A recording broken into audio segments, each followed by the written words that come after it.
ممكن تقف لحظة؟ هو انت من الناس اللي بيبصوا للمستقبل وكأنه سجن مش أمل؟ هو انت من الناس اللي فكروا في لحظة إن الحل إن الحياة تنتهي؟ علم النفس بيقول إن ده اسمه قلق توقعي، أو إن عقلك بيفضل يخلق سيناريوهات سلبية مؤذية دايما بتخليك محبط أو مش قادر تستمر أو مش قادر تاخد ستيب أو خطوة في حياتك للأحسن، وطول الوقت كأنك عايش في فيلم رعب من صنع أفكارك، والنتيجة بتكون إحساس بالعجز واليأس. اللحظة دي خطيرة جدا، والشخص اللي بيوصل للليفل ده ممكن في وقت معين يفكر إن الحل النهاية عشان بس يقدر يهرب من بكرة. لكن هنا بيظهر الأمل، بيطلع من قلب الضلمة نور. قال تعالى: بسم الله الرحمن الرحيم: ومن يتوكل على الله فهو حسبه. يعني مهما كان خوفك من بكرة قد ايه، لو سلمت امرك لله عز وجل هو سبحانه وتعالى كافي يفتح لك ابواب رحمته، كافي يفتح لك ابواب ما كنتش تتخيلها. وفي علم النفس ده حله في 4 حاجات.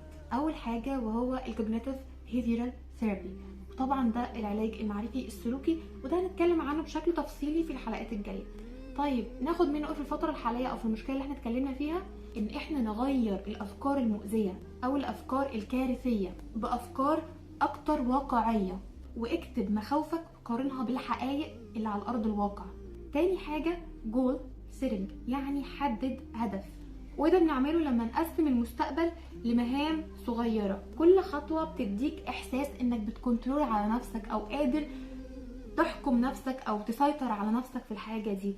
كل ستيب بتنجح فيها او كل خطوه بتنجح فيها بتحسس قلبك او بتحسس المايند سيت عندك انك قادر تكنترول على نفسك او تسيطر على نفسك. ثالث حاجه المايندفولنس، وده انك تكون عندك يقظه في اللحظه اللي انت فيها الحاليه، يعني درب نفسك وعقلك انك تركز في اللحظه اللي انت فيها دلوقتي، وتوقف فكره الاوفر ثينكينج طول الوقت او الفكر الزايد طول الوقت. واخر حاجه spiritual grounding او التأصيل الروحي، يعني انك طول الوقت تعمل engagement او ربط بين قلبك وربنا سبحانه وتعالى بالصلاة بالذكر بالدعاء. ده مش بس بيهدي النفس، لكنه بيزرع معنى اكبر، بيخليك تحس ان حياتك ليها قيمة، حياتك هنا في الدنيا ليها قيمة ورسالة، وانك مش لوحدك في مواجهة الدنيا سواء النهاردة او بكرة، في ربنا سبحانه وتعالى.